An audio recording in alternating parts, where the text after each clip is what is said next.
Good morning, Soul Tribe family. Happy Monday. Listen, you know,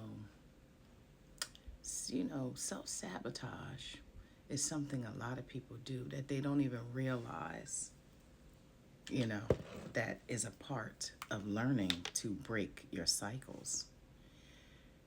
You know, we all as humans go through cycles, right? We do. There are cycles that we are learning to break.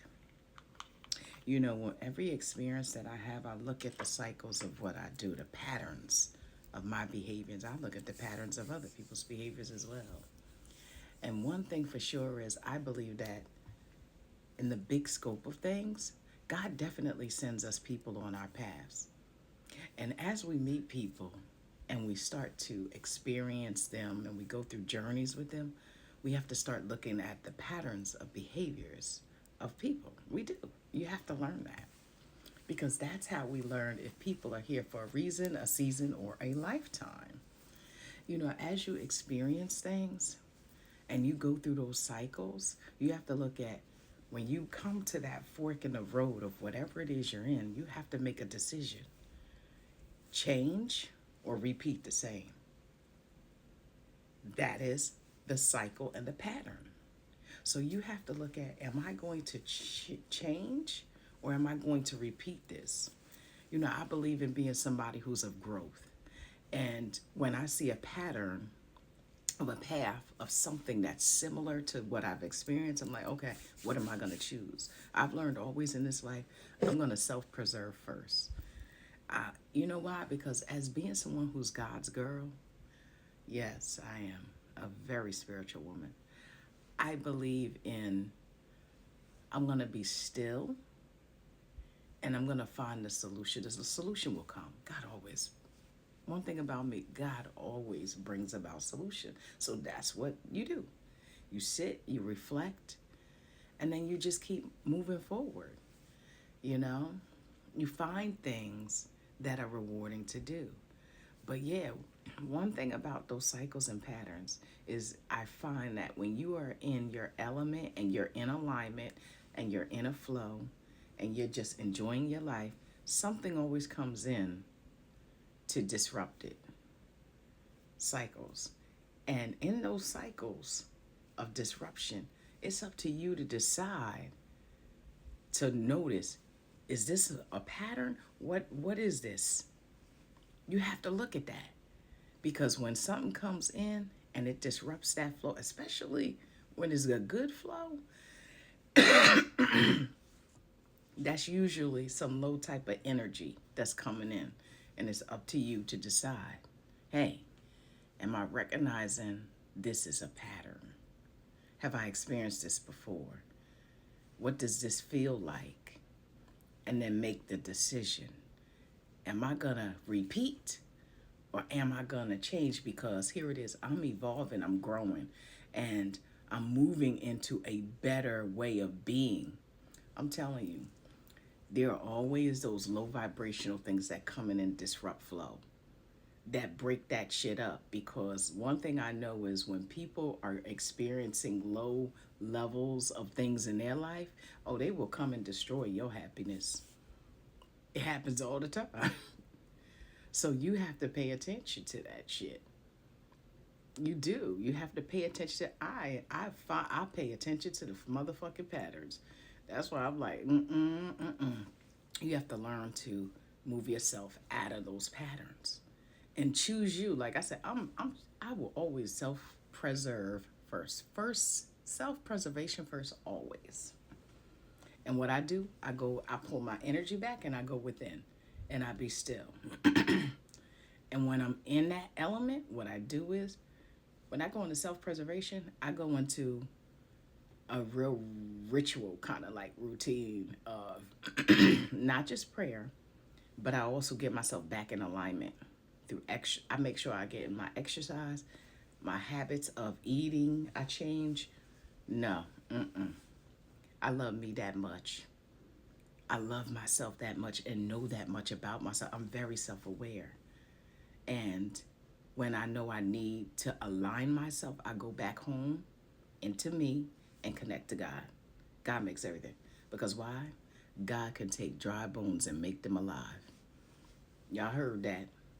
God take dry bones and he makes them alive. I have seen God work his favor in my life every time.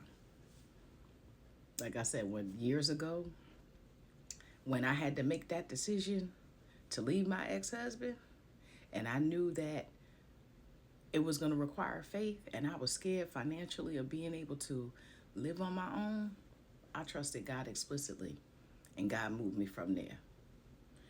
When I was on the verge of being homeless, God moved me from there too. That's why I'm like, this little shitty shit that I be going through, I'm not even gonna let anything in life faze me, because why? I'm God's girl. One thing I know, he touches my life with favor all the time, and I'm grateful for that, because my intentions is just goodness. I practice Christ-like love. I do. I'm I I'm an alchemist. So I'm not going. No. Anything that was where I gotta constantly tug or anything like that is no. You have to pay attention to that. When there's disruption, learn to go within. I go within, find me, and keep going. That's just that. I'm patient with myself, and I'm patient with the people that are all around me. But patience can be worn thin too. But yeah, so learn your cycles. I'm telling you, I had to, in my life, I've had plenty of friends. And I've had to learn to rid myself of people who just were time wasters, only wanting to utilize me for things. Man, I used to hate that shit. No, get the fuck out of here. You not just, nope. I love everyone. And that's how life is. Unfortunately, we have to learn to break our cycles and know, listen, as you're growing and you're moving higher in who you are, of being the better individual, and you're moving into your purpose of what God is bringing you to, I'm telling you, all kinds of shit get thrown at you. And when that shit get thrown at you, that's where you're at that crossroads. Either you're going to evolve and grow, or you're going to repeat the same. And the choice is you. I'm telling you, I don't like repeating them damn patterns of cycles. No, I'd rather be in a little bit of adversity and make that hard decision and be like, nah, that ain't for me. I'm staying over here. I'm happy here. And this is where I'm moving. Nope. And that low vibrational shit, it's like I recognize that shit. I know when I got some like low vibrational shit crossing my path. I'm like, oh, that's an absolute fucking no for me. Nope. Do that over there. I don't know. Because I'm moving over here, and I'm intentionally moving this way because this is where purpose is. I'm not abandoning my purpose ever. So listen, I wanted to share that with y'all. Remember, look at your patterns of what you're going through. Are you repeating, or are you moving really towards your purpose of where you're supposed to be going? A lot of y'all don't pay attention to that because you allow disruption to come in and fuck with that. It just is what it is. But I hope you guys have a wonderful day. I love y'all. I got some shit I got to deal with today. And happy Monday, Soul Child.